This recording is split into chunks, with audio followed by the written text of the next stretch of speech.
Hey, thanks for joining us. I'm Ab Singh. I'm the agronomist with Green Star Plant Products out of Langley, BC. And they are a proud sponsor of the Growing Summit, and we're really happy that this Growing Summit is going. I hope you're enjoying the day. So, we're here to talk about sustainability. And in my opinion, the cannabis industry is still relatively in its infancy. The public really doesn't know much about what we do. They don't really know about our energy use, perhaps don't know much about our water usage. Many wouldn't really know what rock wool is, and let alone understand the sustainability issues around peat and cocoa. Um, I don't even feel like we have a good understanding of the cannabis sector is good for our economy. Do we actually know that it's good for our communities and probably closer to our heart, is it actually good for us as employees within the cannabis sector? So we've assembled a group of brilliant minds who are going to talk about sustainability, and I look forward to hearing from them. I'm going to do a very brief introduction of our panelists and then have them introduce themselves in greater detail and discuss their topics. So first, we're going to have RUDI SCHIEBEL from Habitat Life. RUDI is the founder of Habitat Life. It's a aquaponic cannabis production facility in British Columbia, and he's going to talk about really what does sustainability even mean. Following RUDI, we're going to have BRITTNY Anderson. BRITTNY is the co-founder of the Cannabis Conservancy and based out of Denver, perhaps, but she is based out of Nelson, British Columbia. And she's going to talk a little bit around the importance of certification to avoid perhaps greenwashing of the term of sustainable cannabis. Following that, we've got the CEO of Stewart Family Farms, Tanner Stewart. Many of you might know him just because he is such a personality. Tanner is also somebody who's been in the aquaponic and plant space for a while and now has started Stewart Family Farms in New Brunswick, another aquaponic cannabis facility. And lastly, Mary HORVATINCIC from Blue Sky Organics will be speaking about the sustainability issues when it comes to growing in a living soil system. So with that, I'm going to turn it over to RUDI. And what does this topic of sustainability even mean?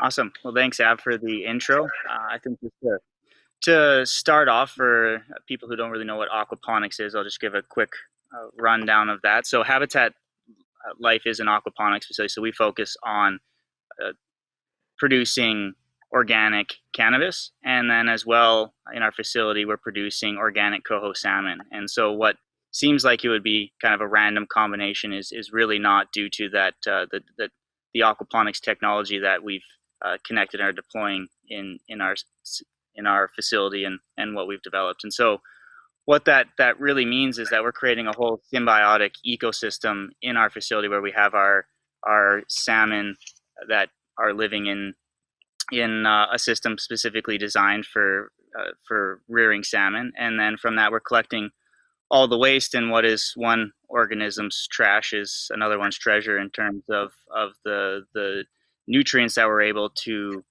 extract from that waste, and that turns into the basis of our organic cannabis cultivation. And in doing that, we kind of hit on a few different points of this sustainability in terms of we're recirculating 99.7% of our water, and that 3% is what's going to irrigate and fertilize the cannabis side.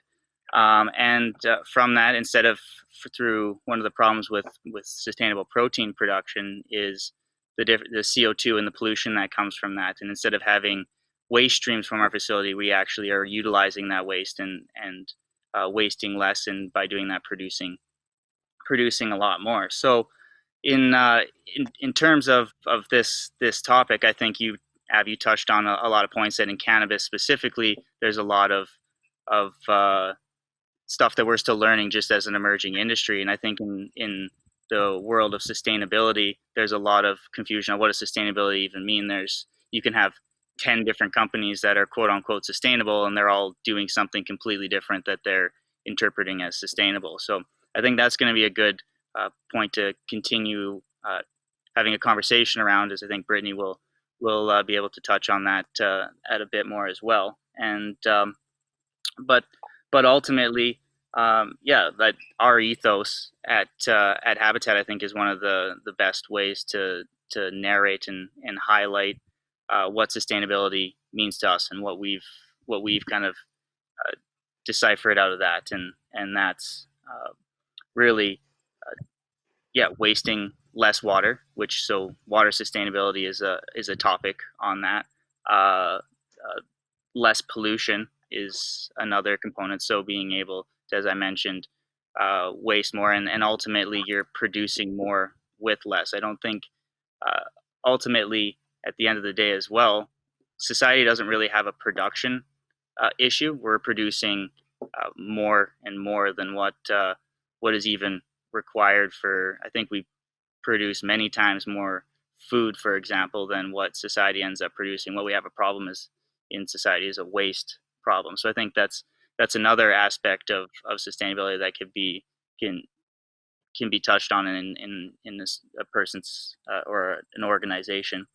And then there's also the component of creating an ecosystem where you have those healthier, happier organisms. So in our case, plants and salmon, and our plants are being treated as medicine. So that's ultimately creating a higher quality product for medical, as well as a higher quality, cleaner product for the recreational side. And then the protein side is also a cleaner, more sustainable protein. So those are just some ideas that I wanted to just narrate and highlight from what we do at Habitat, and then be able to carry that through to the conversation with the other panelists, and get some takes and feedback as well. And very interested to learn what Brittany has been sorting out with some of her certifications in sustainable agriculture or sustainable production of cannabis specifically, and what we're doing to try to, as an industry, trying to at least create some resemblance of a standard around that when we're talking about it. Excellent. That seems pretty amazing.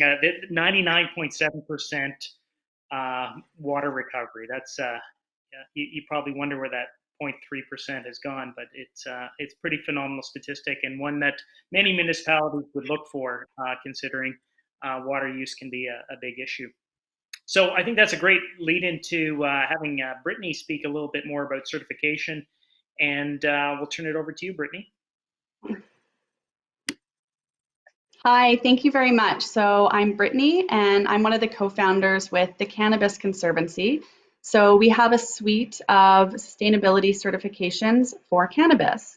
So we have our Simply Certified, that is divided into two parts. So if you're an indoor grower, you can go for the Simply Eco Certified, and if you're an outdoor grower, you can go for, an indoor grower is the Simply Efficient, and an outdoor grower is the Simply Eco. And we also have partnered with Certified Kind and Dr. Bronner's to develop the Sun and Earth Regenerative Certification for cannabis. And so that's held by the Sun and Earth, the nonprofit, and then Certified Kind and the Cannabis Conservancy, we share in the workload for the actual audits and certification, and then development of that program. So that's some of the work that we do. I wanted to start out by just talking about what I thought was really great was how we heard what Habitat's doing in terms of their true commitment to sustainability. So, we've heard about their water, how they're cycling these nutrients, it's being taken by the plant, it's a closed loop system. So that's really important. They have a really beautiful story to tell there. And we're seeing that in not only in the cannabis industry, but globally, there is a trend, but I want to be careful about the idea of a trend because trends come and go. But there's certainly this trend of consumer demand that people are wanting products that align with their values. And having and finding and sourcing sustainable products, more and more people are wanting to source sustainable products, which is great because then it drives industries in a more sustainable direction. However, there's some industries that see it as a real part of their ethos, and that's a core commitment that they're making as a company. And other organizations purely see it as a marketing opportunity, and they want to label themselves as sustainable without really having that true commitment to sustainability.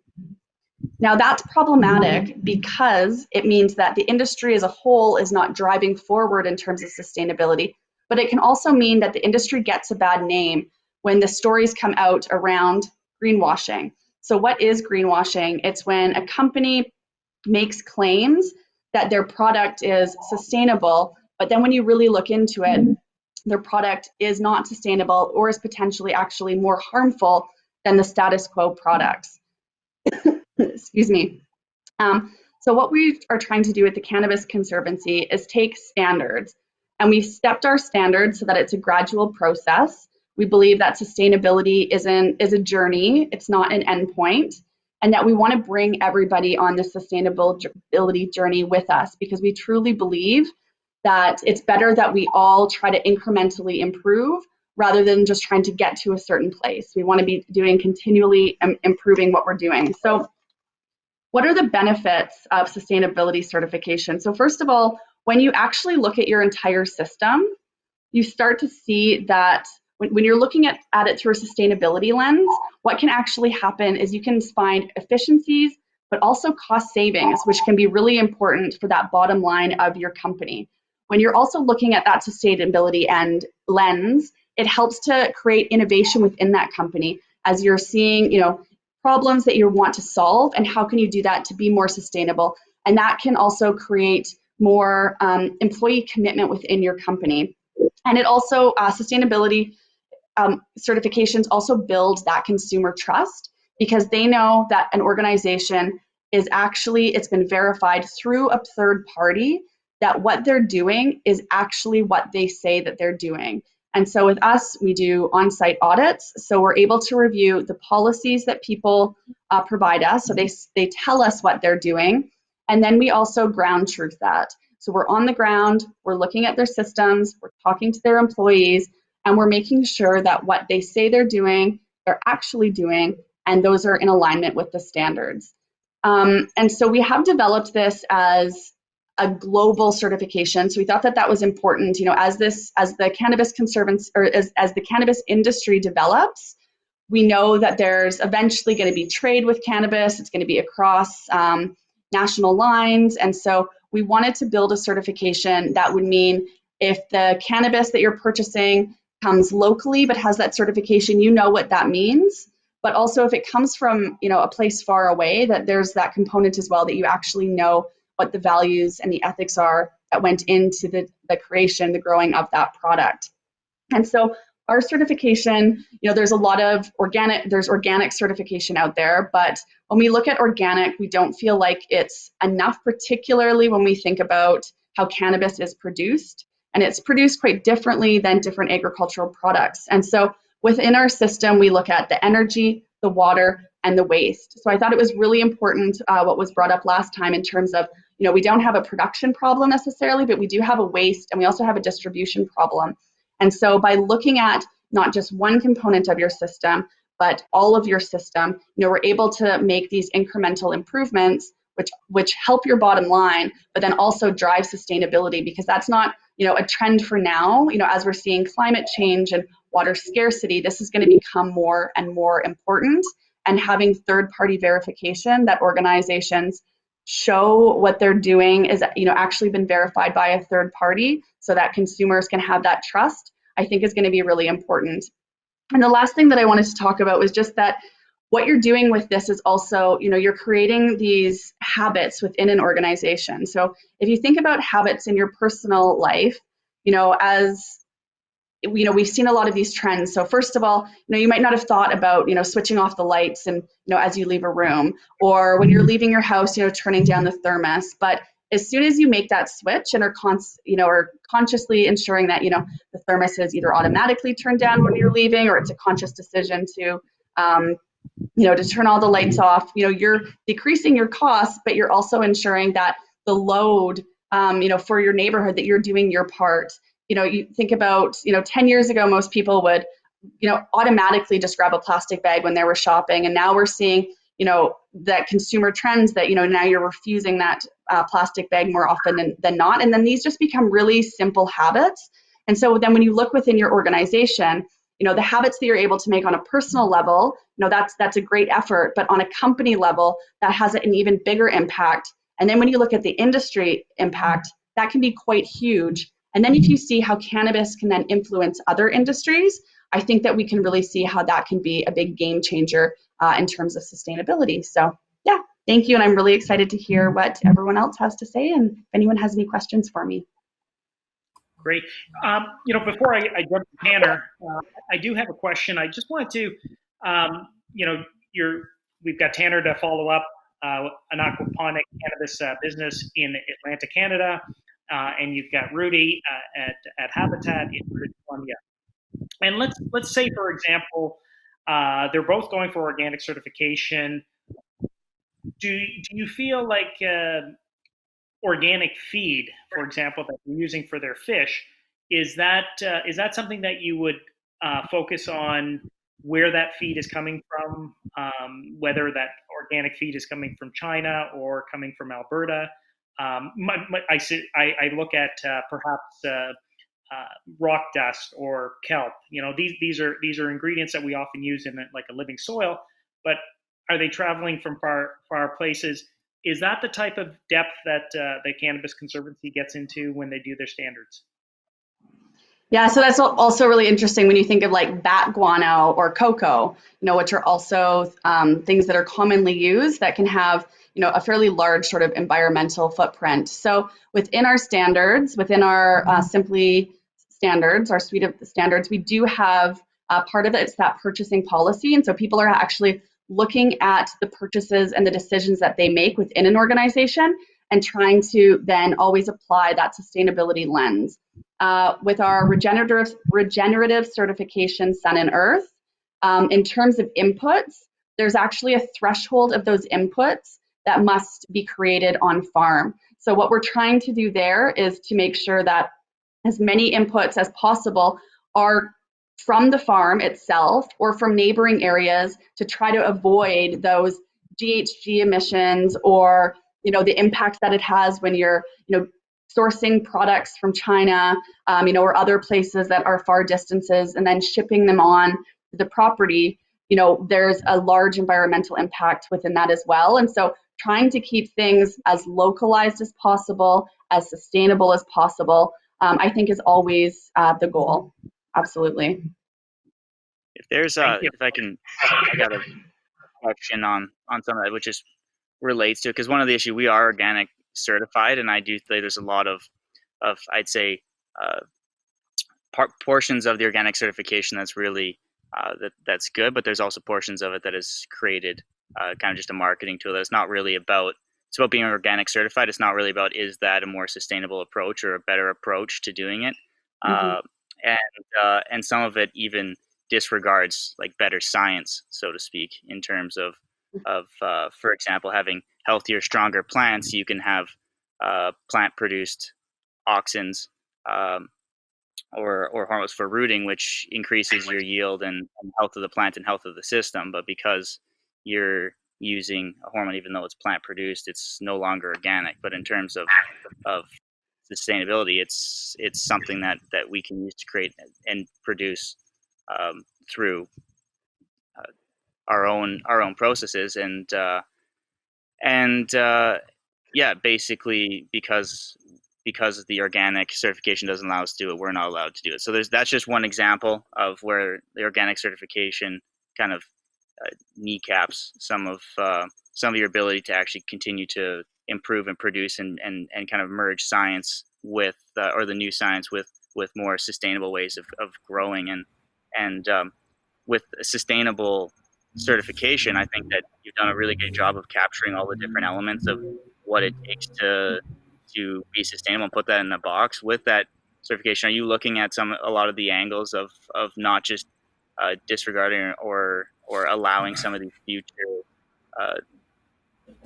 I guess the science, so to speak, of better production, and not just disregarding that completely, because I think there is a lot of good information coming out on how to produce and create better crop yields that aren't detrimental to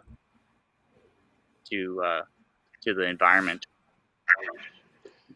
Yeah, if I could answer that question, I don't want to. Yeah, so absolutely. That's actually, we have our technical advisory committee. We're meeting again next week, and rooting hormones is something that we've discussed. And we felt that because it created such an advantage, and because the sustainability implications, there is essentially, we don't see any harm that's being done because of that rooting hormone, that although our certification we try to align with organic as much as possible.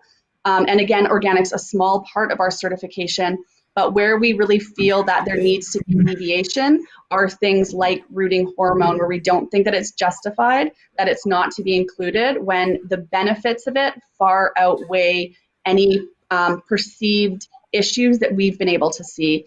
And we feel like we try to have a really strong moral compass with these decisions, and we want it to be based on science. My background, my co-founders' backgrounds we're farmers. Well, I'm not a farmer, but we have farmers, we have scientists, we have people that have been producing cannabis for decades. And so really having, that lens when we look at things, of course we want it to be sustainable, but it also has to be really reasonable and rooted in science. I think that that's absolutely critical. Thanks and so that's, much. I think, Tanner's transition. Sorry, but it's very very important that you're also sustainable. But in order to be sustainable, you also have to be profitable, and that you can't. That you need to find the better solutions that correlate with sustainability, and that also lead to economic sustainability. Mm-hmm. Yeah, and I'm sorry. I'm going to use that to transition. And before I talk about like Stewart Farms and myself and my journey, that, like Brittany said, sustainability is a journey. Absolutely. I just want to talk a little more about this organic thing. And I always say absolutely organic does not equal sustainability.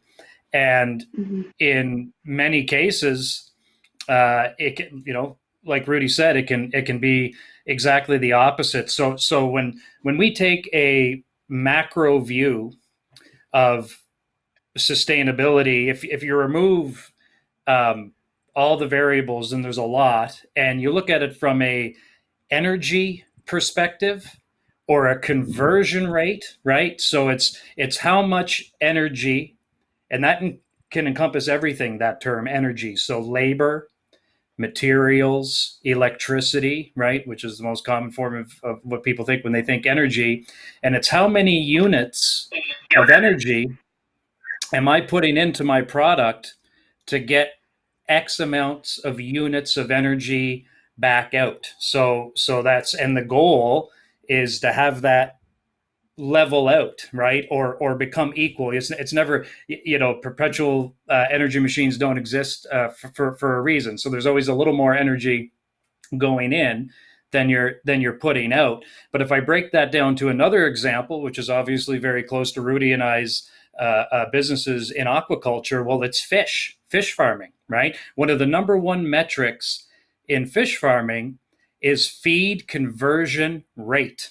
And fish as an animal, as a animal farmed meat protein, is the most sustainable form of meat production, especially land-based aquaculture, is the most sustainable form of meat protein production. And then after that, you got to go to insects, right? And as an example, our Black Nile tilapia genetic, those feed conversion rates are as low as 1.1 pound of feed in to 1 pound of meat or fish biomass out. So that's getting very close. And there's been some reports of even better conversion rates in fish production than that. But what you see there is math, right? You're seeing the how much energy in to how much energy out. Then the rest of it comes into play that you're focusing on, Brittany, which is, and Av brought up, is where does that fish feed come from?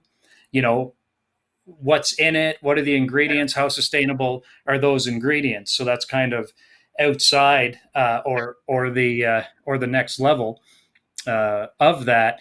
And just to comment on and this is just a personal opinion on I think it's not so much a personal opinion as what I believe to be a truism is that the global transportation infrastructure, this is another thing that kind of gets me, is we spend so much time speaking about food miles and how far did it travel and where did it come from. Well, listen, in 10 years, when cars are run off of water or air or batteries or whatever you want to call it, or whatever's going to replace fossil fuels en masse, well, transportation will be the absolute bottom of the sustainability list at that point. And I would argue it should be near the bottom of the sustainability list almost today. Our global infrastructure of transporting everything it's there and it's not going away, right? So and we move things around the globe so effectively that I believe how it's created, it is the core and the most important thing over how far it travels, because that's where the damage is done. Like a lot of people don't or haven't heard that the major carbon footprint from agriculture in general comes from, again, not the transportation of the food or the product. It's from the synthetic, typically synthetic chemical inputs, the fertilizers, the pesticides, the manufacturing of those, where they come from, and then the application of those onto all of our crops and all of our inputs. That's where the real carbon footprint comes from. And then part two of that, which completely relates to why can't you use a rooting hormone under an organic standard? And to have an organic standard, I think, can be important from a consumer level, because people see organic and there's a lot of trust still in that brand, but it's definitely a waning trust in the term organic, because we are moving into the world of regenerative, and it's not enough to be organic. We have to be tracking what our energy input and outputs are. But when you talk about a rooting hormone and not being able to use it in an organic standard in cannabis, well, okay, labor, electricity, if you're growing indoors, let's say, I mean, you would never keep a strain like this, but let's say you had a horribly rooting, phenomenal strain that without a rooting hormone, you get half of your clones every time. Well, if you're using a peat pod, as an example, or if you're using soil or any kind of grow medium, that's gone. You just lost the whole value chain of that little peat pod or piece of rock wall or whatever you happen to be using, because no more rooting agent. You lost the labor energy and you lost the lighting energy. So this just kind of goes back to organic has nothing to do with sustainability, and organic is the most greenwash term out there. It was kind of the early leader, right? It was the first step towards regenerative, right? Or many of the other certifications like BRITTNY has that are more in depth and more meaningful. So anyways, I just wanted to say that before I lost that. But yeah, so anyways, my name is Tanner Stewart. I'm CEO and founder of Stewart Vertical Farms. It is a family business. My kids are too young to legally be in it right now because we're a Health Canada certified cannabis operation, and they're 4 years old and 6 years old. But before this, and about 6.5 years ago, just as my son Clark was about to be born, that's when I began my journey into sustainable agriculture as we see it. And that began out in Alberta. I started with leafy greens in a vertical farming format fed by tilapia. So I started in aquaponics from day one. And I just immediately fell in love with the whole process when I was introduced to it. Technology startup out there in Alberta. And I saw the fish in the tank. And I'm from the east coast of Canada, so I love fish and seafood, obviously. And then I walked in and saw this 8x8 module, and it had spinach and kale and arugula and Swiss chard. And I ate, like, I had never tasted leafy greens before I ate those leafy greens out of this module in a garage. And I had no idea what arugula was supposed to taste like. I didn't know that I didn't know that spinach could be crunchy and fresh and green all the time. And because you just don't get that in the market, and everything has no taste, right? You know, I mean, the majority of what we buy in the grocery stores still today is hydroponically farmed with synthetic inputs, and that's all you're getting. You're just getting the pre-formulated flavors that were put into that tomato. That's not what a tomato tastes like when you grow it in your own garden, because you're growing it in a living soil medium in your garden at home. So that was kind of the beginning of me falling in love with aquaponics in general. And then you got fish. I mean, who doesn't love fish? You know, you got living fish, and you have an opportunity. And like Rudy said, you know, if you're doing sustainability right, and this is the whole religion of aquaponics. So the religion of aquaponics is we have a waste stream from a protein source, and we want to turn that waste stream into revenues. And that's been my journey, you know, from 6.5 years ago. You know, in 2018, I did an assessment of where I was at, and I was exiting the food-based tech startup. But up to that point, we had sold our organic tilapia to Calgary and Edmonton, markets all over Alberta, into the live Asian markets, and we got a great price for them, and they were well enjoyed. Our leafy greens were all over Alberta. I still run into people today that say, you know, we were buying all your leafy greens from Organic Box out there, and they were amazing. But, you know, in 2018, as I was smoking a joint on my back porch in my hometown of Miramichi, New Brunswick, I decided, you know, I realized that I've been eating lettuce for 5 years and smoking weed for 18 years. So I thought that I would shift gears and kind of come into a fruiting crop, you know, so from leafy greens, which is a leaf crop, obviously, and into a fruiting crop, which I like to talk about cannabis as a fruiting crop, because I think that's a better anchor in the agricultural world, as opposed to like cannabis, this weird plant that has nothing to do with any other plant. You know, tomatoes are a fruiting crop, cannabis is a fruiting crop. You can't grow weed the same way you grow tomatoes, of course, but fundamentally, you know, we as cannabis farmers, if we are using this, what is the highest value fruiting crop in the world, and its ability to generate revenues in so many more directions. I mean, how many different ways can you sell a tomato, right? Well, I mean, you know, I know Rudy and his company and all the companies BRITTNY deals with, and my own, all of us in the industry, we're like, well, which of the 50 different ways are we going to generate revenues off of this cannabis crop? Are we going to put it in flour? Are we going to put it in pre-rolls? Are we going to extract it? Are we going to put it in a bath bomb? Like, you know, you can't do that with many other crops in existence. So, you know, really our thesis today is use the most valuable fruiting crop in the world to drive our sustainable journey forward, right? Because it's just, there's so much more opportunity to fund those sustainable endeavors. So I just wanted to say I really loved what you were saying about how with cannabis, you know, that this breeding of innovation, and then it's going to extend out into, you know, other types of food systems. And I think you're absolutely correct with that. I think that we're going to see, you know, and one of the beautiful things is that the cannabis industry is getting a lot of attention, and is, I think, going to get more attention. And so as we start to do things really, really right, I think that we're going to see more people looking to the cannabis industry for innovation, and that's going to help drive innovation in agriculture, but then potentially, I mean, we don't even know how it will be able to influence other types of industries. So I really like what you had to say there. Thank you. Yeah, no, thanks. So I mean, and it's true.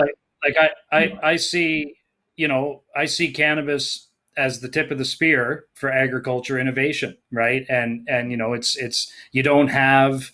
I always pick on potato farmers because I'm from New Brunswick. Sorry, McCain's, you're doing a great job. Cavendish, you too. Love your potatoes. But other than companies like them, maybe, it can be hard to innovate in commodity bunker crops, right? Or if you take my other home province outside of New Brunswick of Alberta, you've got this unbelievable infrastructure of industrial agriculture out there, and all these talented farmers who are growing canola and wheat and all these different monocrops, and but their margins are so tight, and their business is, and especially with climate change, and it's snowing too early, it's snowing too late, and or it's too wet for too long, and they're losing. I mean, these past few years have been horrendous for a lot of these prairie farmers, not just in Alberta,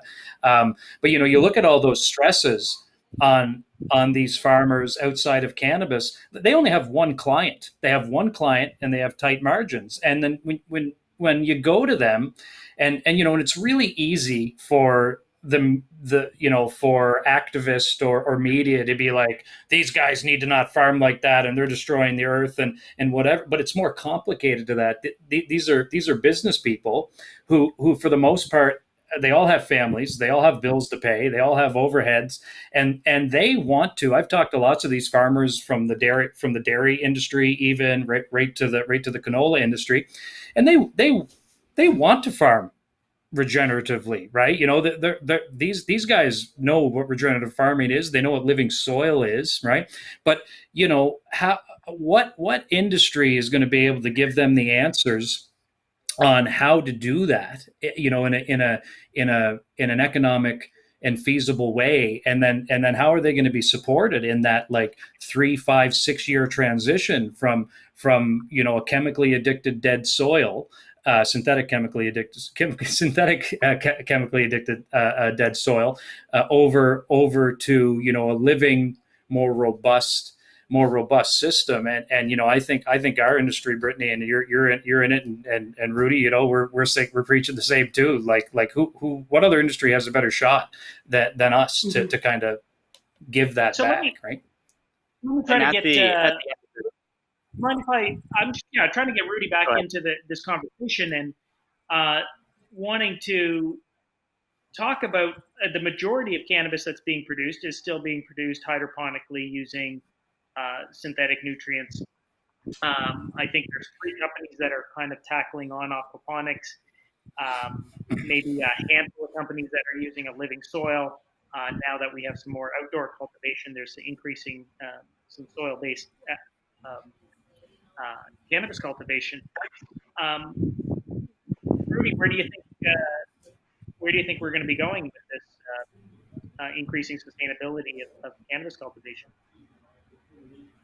Well, I think that circles up with Tanner's point that I mean, at the end of the day, cannabis is agriculture, and it's almost a refresh look into that. So being the quote unquote tip of the spear into that industry, we're able to look at all the innovation that's happened in agriculture. I mean, arguably, I would say agriculture has been a very innovative industry for the past 70 years, because I mean the goal was, how are we going to feed 7-9 billion people, and I think we've achieved that, but the focus at that point wasn't how are we going to do it and sustain. So we found ways to produce the volumes that were needed, and now it's the requirement is for us to do that and then regenerate it at the same time. So instead of looking at growing specific crops, and that you're just looking at the crop and how am I going to get more of that crop off, we're starting to look more at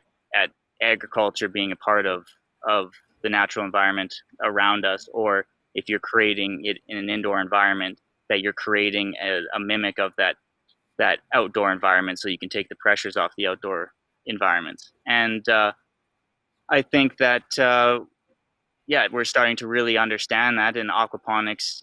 The philosophy behind that is really around not breaking that cycle where we keep taking and taking and taking from the earth and the soils around us, and we're not ever putting anything back because our waste isn't necessarily ending up back into those soils to regenerate it like a normal ecosystem would. We keep stripping that, and I think it's a great point that Tanner said, that our soils are now addicted to these chemical fertilizers because they wouldn't survive any other way.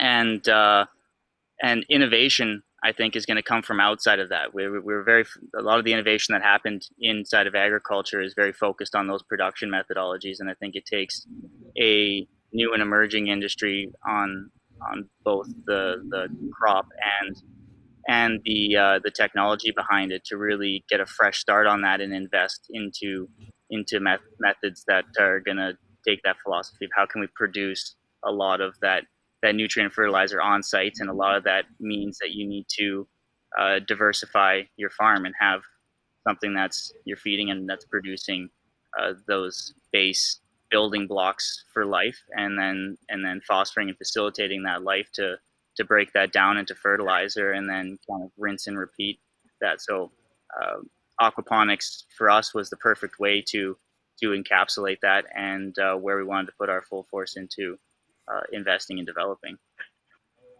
Great. I think with that, I'll turn it over to the live question and answer period. I just want to thank our panelists, RUDI SCHIEBEL from Habitat Life, Tanner Stewart from Stewart Vertical Farm, Brittny Anderson from the Cannabis Conservancy, and Mary HORVATINCIC from Blue Tie Organics. Thanks so much.